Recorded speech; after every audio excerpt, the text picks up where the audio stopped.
Hello friends, Namaskaram. Welcome back to our YouTube channel Spoons of Flavor. ഇന്ന് ഞാൻ വന്നിരിക്കുന്നത് ഒരു തോരൻ്റെ റെസിപ്പിയുമായിട്ടാണ്. നമ്മുടെ നേന്ത്രക്കായ ഇല്ലേ, അതിൻ്റെ തൊലി വെച്ചിട്ടുള്ള ഒരു തോരനാണ്. ഇത് നല്ല ഹെൽത്തി ആയിട്ടുള്ള ഒരു തോരനാണ് കേട്ടോ. അതിൻ്റെ റെസിപ്പിയിലോട്ട് നമുക്ക് പോകാം.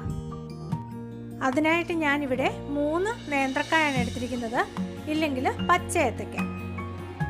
നമുക്കിതിൻ്റെ ഈ പുറത്തെ തൊലി പൊളിച്ചെടുത്തിട്ട് വരാം. ഞാനിതുപോലെ പുറത്തെ തൊലി എല്ലാം എടുത്തിട്ടുണ്ട്. ഒത്തിരി അഴുക്കുള്ള സ്ഥലം നമുക്കിതുപോലെ ചെറുതായിട്ട് ചീകിക്കളയാം കേട്ടോ, എന്നിട്ടത് യൂസ് ചെയ്താൽ മതി. ഇനി നമുക്കിത് ചെറുതായിട്ട് അരിഞ്ഞ് വെള്ളത്തിലോട്ട് വേണം ഇടാൻ, അല്ലെങ്കിൽ അത് പെട്ടെന്ന് തന്നെ കറുത്തു പോകും. അതുപോലെ തന്നെ ഈ കായൊക്കെ നമ്മൾ അരിയുമ്പോഴേ നമ്മുടെ കയ്യിലെല്ലാം കറയാകും. അതിന് നമ്മൾ ഗ്ലൗസ് ഉപയോഗിക്കുന്നതാണ് നല്ലത്. ഇനി നമുക്ക് ആ തോരനിലോട്ടുള്ള ഒരു അരപ്പ് തയ്യാറാക്കണം. അതിനായിട്ട് ഒരു പിടി തേങ്ങ എടുത്തിട്ടുണ്ട്, ഒരു 3 പച്ചമുളക്, 1/2 ടീസ്പൂൺ നമ്മുടെ ക്യുമിൻ സീഡ് അല്ലെങ്കിൽ നല്ല ജീരകം, പിന്നെ കുറച്ച് കറിവേപ്പില, ഒരു 3 അല്ലി വെളുത്തുള്ളി, പിന്നെ ചേർക്കുന്നത് ഒരു 1/2 ടീസ്പൂൺ മഞ്ഞൾപ്പൊടി. ഇത്രയും ചേർത്ത് നമുക്ക് ഒന്ന് ചതച്ചെടുത്തിട്ട് വരാം. ഇത് ഞാനിപ്പോൾ ഇത് ചതച്ചെടുത്ത് വന്നിട്ടുണ്ട്, അതവിടെ ഇരിക്കട്ടെ. ഇനി നമുക്ക് തോരൻ റെഡിയാക്കാൻ തുടങ്ങാം. അതിനായിട്ട് ഒരു ചീൻചട്ടിയാണ് ഞാൻ അടുപ്പിൽ വെച്ചിരിക്കുന്നത്. അതിൽ 1 ടേബിൾ സ്പൂൺ വെളിച്ചെണ്ണ ഒഴിച്ചു കൊടുത്തിട്ടുണ്ട്. ചൂടായി വരുമ്പോൾ അതിലേക്ക് 1/2 ടീസ്പൂൺ കടുക് ചേർത്ത് കൊടുക്കുക. ഈ തോരന് ഞാൻ ആദ്യം തന്നെയാണ് കടുക് താളിക്കുന്നത്, അതുകൊണ്ടാണ് ആദ്യം തന്നെ കടുക് ചേർത്ത് കൊടുത്തു. ഇനി അതൊന്ന് പൊട്ടി വരുമ്പോൾ അതിലേക്ക് ചെറിയ ഉള്ളിയും കറിവേപ്പിലയും അതുപോലെ തന്നെ വറ്റൽമുളകും കൂടെ ചേർക്കുക. ഞാനിവിടെ വറ്റൽമുളകിൻ്റെ 2 നമ്മുടെ ഉണ്ടമുളകില്ലേ, അതാണ് ചേർത്തിരിക്കുന്നത് കേട്ടോ. ഇനി അതൊന്ന് നല്ലതായിട്ട് മൂത്ത് വരുമ്പോൾ നമ്മൾ അരിഞ്ഞു വെച്ചിരിക്കുന്ന ഏത്തക്കയുടെ തൊലിയില്ലേ, അതാണ് ഇനിയും നമ്മൾ ചേർത്ത് കൊടുക്കേണ്ടത്. ഇത് നല്ല ഹെൽത്തി ആയിട്ടുള്ളൊരു തോരനാണ്, അതുപോലെ തന്നെ കഴിക്കാനും നല്ല ടേസ്റ്റാണ് കേട്ടോ. നമുക്കിനി ഇതും കൂടെ ചേർത്ത് കൊടുത്ത് നല്ലതായിട്ടൊന്ന് ഇളക്കിയെടുക്കാം. ഞാനിപ്പോൾ ഒരു സ്വല്പം ഉപ്പ് ചേർത്താണ് ആ വാഴയ്ക്ക ചേർത്തേക്കുന്നത്, വാഴയ്ക്കയുടെ തൊലി ചേർത്തിരിക്കുന്നത്.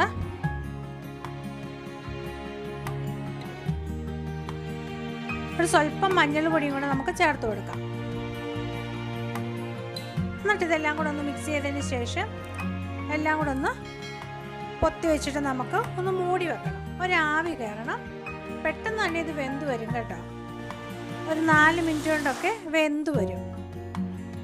നമ്മൾ ചെറുതായിട്ടല്ലേ അരിഞ്ഞിരിക്കുന്നത്, അതുകൊണ്ട് പെട്ടെന്ന് തന്നെ വെന്ത് വരും.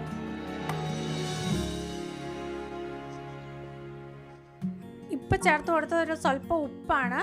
ഉപ്പിന് ഇച്ചിരി കുറവുണ്ടായിരുന്നു, അതാണ് ഇപ്പോൾ ചേർത്ത് കൊടുത്തത്.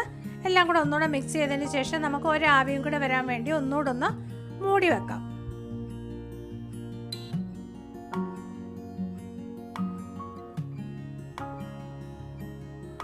ഇപ്പോൾ ഒരാവിയും കൂടെ വന്നൊന്ന് വെന്തിട്ടുണ്ട്. ഈ സമയത്ത് നമുക്കിനി അതിലേക്ക് റെഡിയാക്കി വെച്ചിരിക്കുന്ന അരപ്പ് ചേർത്ത് കൊടുക്കാം. അരപ്പും കൂടെ ചേർത്ത് നല്ലതായിട്ട് മിക്സ് ചെയ്തതിന് ശേഷം ഒന്നും കൂടെ നമുക്ക് മൂടി വെച്ചൊന്ന് ഒരാവി കയറണം. അരപ്പൊന്ന് വേവണ്ടേ, അതിനുവേണ്ടി നമുക്കൊന്നും കൂടെ മൂടി വെച്ചിട്ട് ഒരാവിയും കൂടെ കയറട്ടെ. ഇപ്പോൾ അത് ഏകദേശം വെന്ത് കഴിഞ്ഞിട്ടുണ്ട്. ഒരാവിയും കൂടെ കയറുമ്പോഴത്തേന് കറക്റ്റ് ആകും.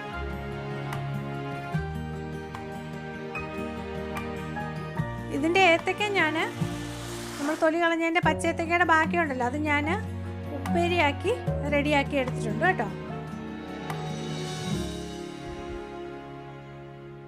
നമ്മളിതുപോലെ ഉപ്പേരിയായിട്ട് നമ്മൾ ഏത്തക്കയുടെ തൊലി കളയുമ്പം അല്ലെങ്കിൽ തൊലി എടുക്കുമ്പോൾ ഇതുപോലെ നമ്മൾ തോരനാക്കി എടുത്താൽ മതി. അപ്പോൾ ഏത്തക്കയ്ക്കൊന്നും വേസ്റ്റ് ആവാനില്ല.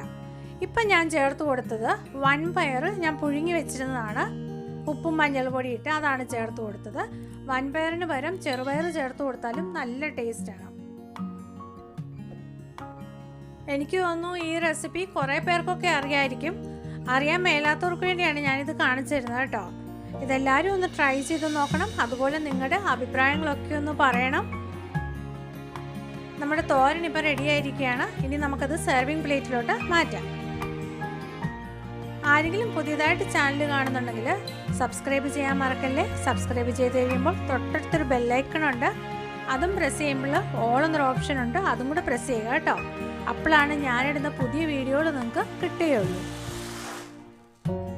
അതുപോലെ തന്നെ വീഡിയോ ഇഷ്ടപ്പെട്ടാൽ ലൈക്ക് ചെയ്യാനും ഫാമിലിക്ക് ഫ്രണ്ട്സിന് ഷെയർ ചെയ്യാനും മറക്കല്ലേ. ഇനിയും നല്ലൊരു വീഡിയോയുമായിട്ട് വരുന്നത് വരേക്കും താങ്ക് യു. ബൈ.